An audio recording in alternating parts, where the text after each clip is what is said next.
हवाई जहाज। हवाई जहाज का रोजमर्रा में कौन कौन से वाहन होते हैं? मोटरसाइकिल,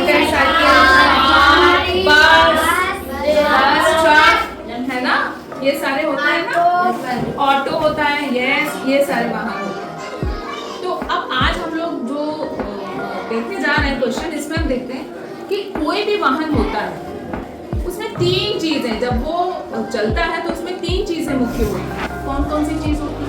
सबसे पहली बात तो एक निश्चित दूरी होगी जो हमें तय करनी है। मान लीजिए आपको यहाँ से शुक्लागंज तक जाना है, कितना पड़ेगा? 12 किलोमीटर लगभग पड़ेगा, हमें मान लिया, ठीक। तो हमें 12 किलोमीटर जाना है, यानी कि दूरी है ना। दूरी कितनी हो गई? दूरी हो गई 12 किलोमीटर। समझ में आ गई बात? दूरी हो गई हमारी 12 किलोमीटर। अब हमने अपनी मोटरसाइकिल निकाली या कार निकाली, जो भी है, उस पे हमने चलना शुरू किया। तो अब हम बहुत धीमे धीमे अगर चला रहे हैं, हमारी स्पीड कम है, तो क्या होगा? हम देर से पहुंचेंगे ना, जल्दी पहुंचेंगे, बताओ, देर से पहुंचेंगे। और अगर हमारी स्पीड ज्यादा है तो हम कैसे पहुंचेंगे? जल्दी पहुंचेंगे, है ना। तो यानी कि हमारी जो चाल होगी, जो हमारी स्पीड होगी, वो अगर ज्यादा होगी तो समय कम लगेगा, है ना। यानी यहाँ पे समय का भी महत्व है। जब हम किसी वाहन से चल रहे हैं तो उसमें समय का भी महत्व है ना, समय भी आता है। तो एक हमारी राशि हो गई समय, ठीक है ना। क्या हो गई हमारी राशि? समय। अब हमें कुछ समय जरूर लगेगा ये 12 किलोमीटर तय करने में। फिर एक तीसरी चीज थी, क्या? चाल, स्पीड थी ना, हमारी स्पीड थी। मान लो हमने गाड़ी अपनी चलाई 60, कहते हैं ना 60 की स्पीड से गाड़ी चलाई, तो 60 की स्पीड क्या होती है? जितने भी तुम्हारे वाहन है इसमें किलोमीटर प्रति घंटा में स्पीडोमीटर में स्पीड दिखाई जाती है। 60 की स्पीड का मतलब हो गया कि 60 किलोमीटर प्रति घंटा के हिसाब से गाड़ी चल रही है। 60 किलोमीटर प्रति घंटा के हिसाब से गाड़ी चल रही है। अब 60 किलोमीटर प्रति घंटा, इस स्पीड का मतलब क्या हुआ? मतलब इस स्पीड का ये मतलब हुआ कि अगर हम इस स्पीड से अगर हम गाड़ी चलाएं तो 1 घंटे में इसी स्पीड से लगातार चलाने पर हम कितना दूर पहुंच जाएंगे? 60 किलोमीटर। कितना दूर पहुंच जाएंगे? 60 किलोमीटर।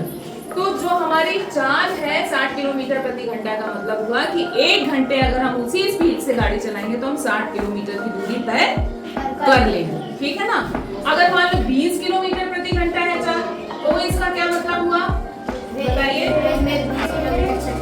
हाँ, 1 घंटे में इसी स्पीड से चलाने पर। वेरी गुड, अंकित के लिए क्लैपिंग करिए, इन्होंने सही जवाब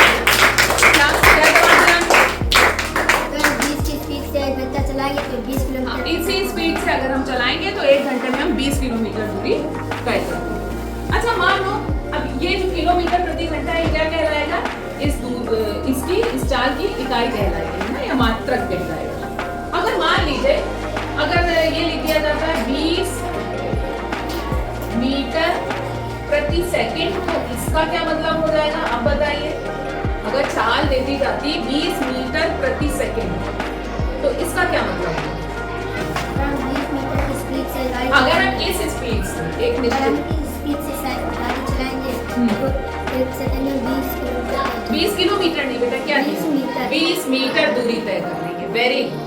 अगर हम इसी स्पीड से गाड़ी चलाएंगे तो हम 1 सेकंड में 20 मीटर की दूरी तय कर लेंगे। वेरी गुड, बहुत अच्छी बात है। इसका मतलब अब आप लोगों को ये समझ में आ गया कि ये जो स्पीड होती है यानी चाल होती है, इसका क्या मतलब होता है। ये चीज समझ में आ गई?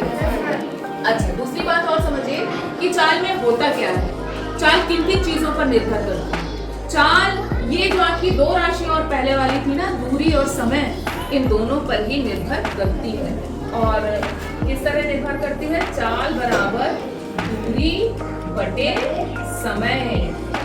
इसीलिए आपने देखा होगा कि चाल का जो मात्रक है, जो यूनिट है इसका, उसमें दूरी का भी मात्रक आ रहा है। देखिए, दूरी का मात्रक आ रहा है और बटे में यहाँ समय है, तो बटे में यहाँ पे समय का मात्रक दिया है, किलोमीटर प्रति घंटा। देखो, किलोमीटर दूरी का मात्रक है और घंटा समय का मात्रक है। इसी तरह से देखिए मीटर प्रति सेकंड में भी मीटर दूरी का मात्रक है, जबकि सेकंड जो है वो इसका मात्रक है समय का। समय का। Very good. तो अब स्पीड, कोई एक स्पीड होती है तो उसका मतलब तुम लोग को समझ में आ गया, चाल का मतलब कि उसका मतलब क्या होता है, ये चीज समझ में आ गई? Yes, ma'am. सभी बच्चों को समझ में आ गई है? Yes, ma'am. Very good, very good. Clapping करो अपने लिए।